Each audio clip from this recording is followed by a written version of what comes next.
That's how you got there. And so, really taking the time to think about, these are the areas of my life that are not in alignment with what I really want and who I truly am. And how do I change now? What changes do I make, right, that are going to align me to something that's better? And that is going to cause a lot of fear. And I don't want people focused on killing the fear, because most of you can't kill the fear. Most of you will not be able to do that. You're going to have to make a decision and take an action, make a real commitment to yourself, and take a scary action. And just understand that in the interim, from the moment that you decide and the moment you take that action to the thing actually working out, there's a lot of crap that can happen in that interim that you have to accept. That when we make a proclamation to the universe, or we make a command saying, I need or I want this to change, then we have to pay the toll for that change. And part of that is going through a process of preparation. We are being prepared to hold our blessing, our gift, and to be able to maintain it. And who you are today, your brain and your belief system got you to where you are today. And if you're wanting something vastly different, you must change. There are things about you that must change.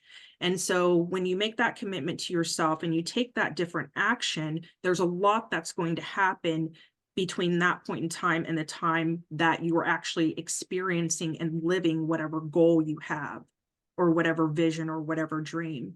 So a lot of this also is about accepting the ups and downs of life. And instead of avoiding pain, understanding that pain has purpose. Yeah. Okay. Yeah. It transforms. Yeah. And I think fear is a really important word here, because I think a lot of times if you tap into your fear, that limiting belief is hiding behind the fear.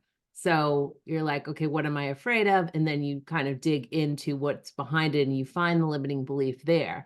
So like you said, the fear never goes away, but the understanding of where the belief comes from. So then you can challenge that belief by asking how valid it is and proving to yourself of other instances where you shown up differently than that original belief, right? And then I think it comes back to trust, which is also a very interesting word, right? And we have to look at our relationship with trust. What did that look like growing up? And if there were areas in which, I'm sure for everyone, there are areas where there was betrayal, whether it be a significant person in our lives, a parent, caregiver, teacher, whatever it was, if there was a breach of trust, how did we handle the trust? Did we just gloss over? Did we recognize our feelings behind that? Did we grieve it?